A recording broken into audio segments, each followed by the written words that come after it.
암의 원인을 보면 스트레스가 가장 큰 영향을 미친다고 생각하는데, 스트레스를 겪게 되면 면역 시스템을 교란시키고 우리 심진대사를 헝클어 놓고 활성산소를 많이 만들어서 암을 초래하게 됩니다.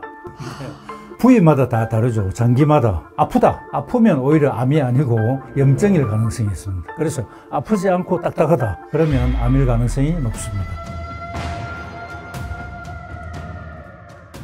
흔히 암은 유전적 요인이 강하다고 생각을 해서 집안 내력에 암 환자가 없으면 굉장히 안심하는 분들도 계십니다. 어떤가요? 그렇지 않습니다. 세계보건기구에서 발표한 암의 원인을 보면 유전적인 요인은 5 내지 10%밖에 안 되고 90에서 95%는 환경적인 요인이라고 얘기하고 있습니다. 근데 막상 병원에 가면 가족력 다 하고 심각한 얼굴로 쳐다보고, 안젤리나 졸리도 그 어머니가 유방암이었다고 멀쩡한 가슴에 이제 미리 수술을 하고 그러잖아요.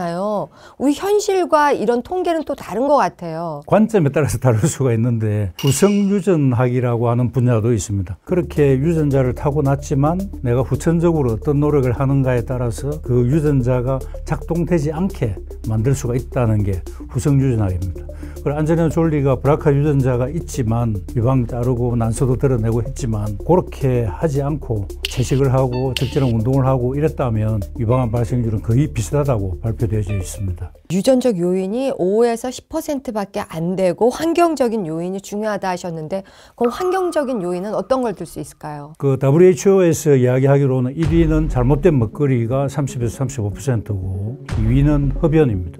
25에서 30%고 3위는 감염이라고 하면 여러분들 좀 의아하게 생각하실 수 있는데, 헬코박터 감염이 있다가 위암이 되죠, 그죠? 그리고 간염이 바이러스 감염이 있다가 간암이 되고, 또 자궁염증 그 인유두종 바이러스 감염이 있다가 자궁경부암이 됩니다. 그래서 그 감염이 세 번째고, 네 번째는 비만입니다. 근데 만병의 원인은 스트레스라고 또 얘기하는 사람도 있습니다. 어느 정도 영향을 미친다고 보세요? 저희들도 스트레스가 가장 큰 영향을 미친다고 생각하는데, 스트레스와 암과의 연관성을 실험으로서 입증하기가 굉장히 어렵습니다. 그래서 거기에 대한 논문이 거의 없기 때문에 객관적 공신력이 있어야 되는 세계보건기구에서는 스트레스에 대해서는 다루지 않았지만, 제 같은 임상의가 볼 때는 1위가 스트레스이고 2위가 먹거리, 흡연, 감염, 비만 의 순으로 생각합니다. 스트레스를 겪게 되면 우리 몸에는 많은 변화가 생깁니다. 스트레스 호르몬인 콜티솔은 면역 시스템을 교란시키고 우리 심진대사를 헝클어 놓고 활성산소를 많이 만들어서 암을 초래하게 됩니다. 이런 이야기를 합니다. 담배를 피지 말아야지 이러면서 스트레스를 받고 있는 것과, 한 대쯤이야 어때? 세상이 이렇게 행복한 걸 어떤 것이 낫냐? 예, 제 의사 친구들도 그러면서 담배 피우는 애들이 많은데 그럼에도 불구하고 피우는 사람이 훨씬 건강이 좋지 않다, 과학적으로 입증되어 있습니다. 네, 교수님은 처음부터 담배도 안 피셨죠? 아니요, 저는 2000년 1월 1일부터 끊었습니다. 아, 네. 밀레니엄 베이비.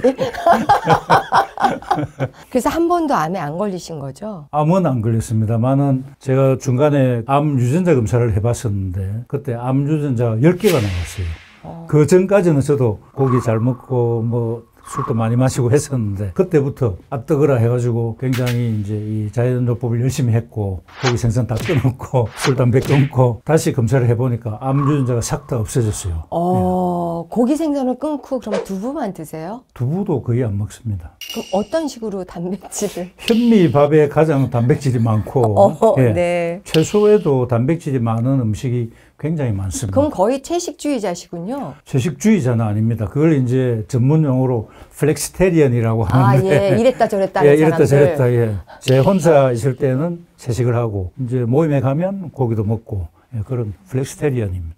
네. 내가 암에 걸렸는지 아닌지를 알려면 전조 증상을 알아야 되잖아요. 물론 종합검진도 있겠지만요. 전조 증상 같은 게 좀 나올까요? 부위마다 다 다르죠. 장기마다. 갑상선에 뭐 아프진 않은데 뭐가 만져진다. 목젖이 여기 남자들은 잘 보이는데 여자들은 잘 만져지지 않습니다. 여기 예. 이 여자가 아주 잘 만져집니다. 요 목젖 밑에 갑상선이 있거든요.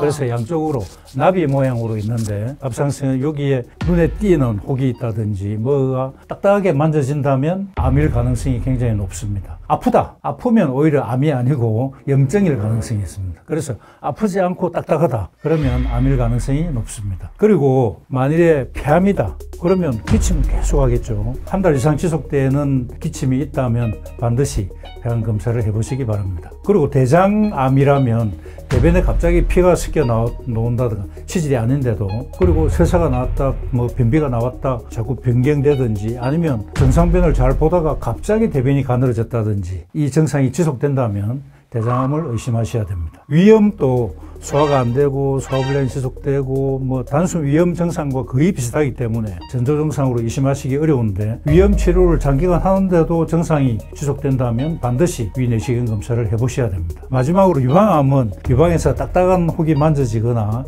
겨드랑이에 만져지는 혹이 있다면 검사 받아보셔야 합니다. 아는 언니가 난소암으로 판명이 나서 얼마 전에 수술을 했는데요. 정말 전조 증상이 없다가 복수차하고 식사를 못하니까 원발을 찾는다고 뭐 며칠 동안 시간을 보내다가 거의 그런 거는 나타나면 2기, 3기 되더라고요. 그런 부분은 사기일 가능성이 높습니다.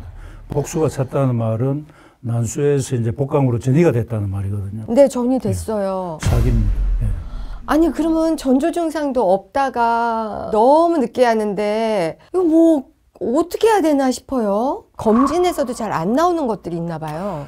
예, 암이 옛날부터 있었겠죠, 그죠? 암이 어느 날 갑자기 생기지는 않습니다. 암이 계속 자라오는데 우리가 발견을 못한 거거든요. CT나 MRI에 발견이 되려면 1cm 전후가 되어야 발견이 됩니다. 그러니까 그 전에는 암은 분명히 존재했지만 아무리 비싼 돈 주고 정밀검진을 해봐도 안 나오는 거죠. CT에서 발견이 안 되니까. 그래서 이제 지나서 만일 암을 진단받아서 다시 옛날의 사진을 복기를 해보면 아, 여기 뭐 이상한 게 하나 있네. 그 정도죠. 예, 우리가 암이라고 진단 내리기가 굉장히 어렵습니다. 뭐 언젠가는 처음에는 한 개였겠죠. 세포가 한 개가 2개, 4개, 8개, 16개, 2배씩 크는데 2배씩 크는데 걸리는 시간이 평균 3개월입니다. 정밀 검진을 받았을 때 만일에 뭐 0.5cm였다 그러면 CT상에 암이라고 알기가 거의 불가능합니다. 그래서 이상 없다라고 했겠죠. 그런데 석 달 뒤면 1cm고 또 석 달 뒤면 2cm고 또 그 석 달 뒤 9개월째는 4cm고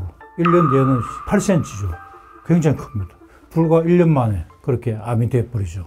그래서 정밀 검진을 했는데도 불구하고 나중에 늦게 암이 갑작스럽게 찾아오는 그 이유가 암이 계속 성장을 하는데 1cm 되기 전에는 발견하기 어렵다. 그게 이제 큰 맹점이죠.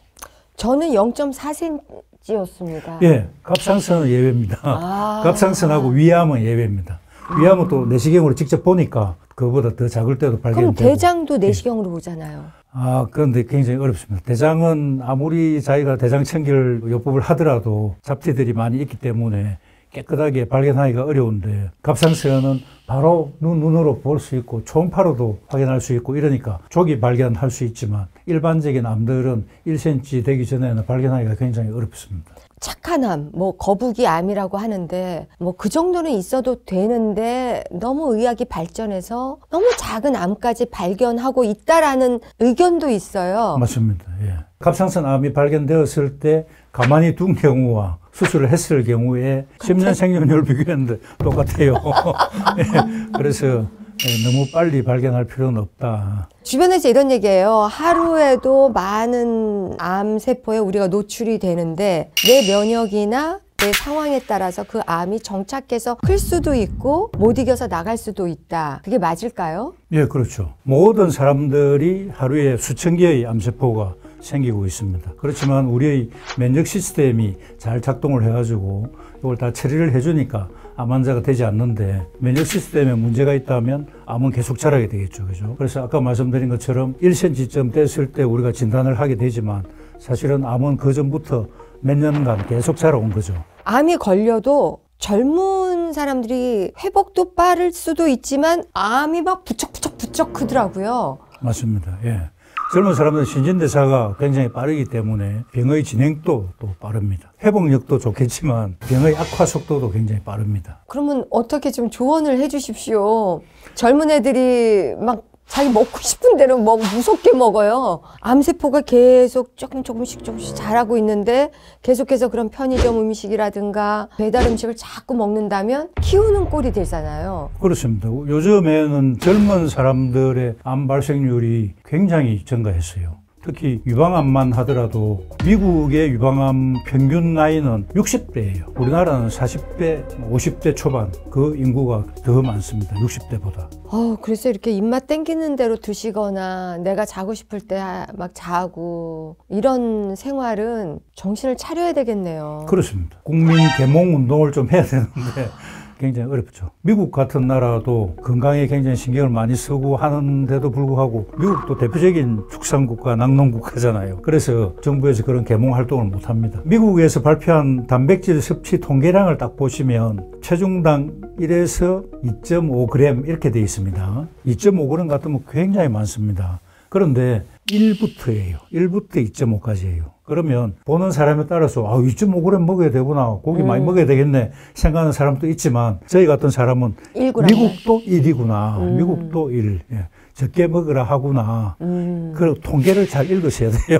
네. 예. 그 사람들도 양심은 있기 때문에 범위를 넓게 해놨어요. 산업 때문에 0.8로 먹으라 이렇게 이야기하기는 어렵지만 양심이 있으니까 1에서 2.5 이렇게 넓은 범위로 딱 발표를 해놨죠. 왜냐면 2.5는 막 이렇게 막 근육 키우는 사람들은 또 네, 2.5 근육 키우는 먹어야겠죠. 사람 많이 먹으라고 하지만 많이 먹는다고 무조건 그게 근육이 되는 것이 아니고 오히려 단백질이 배출되는 데 있어서 간과 콩팥이 굉장히 힘들죠. 혹사를 당하게 됩니다.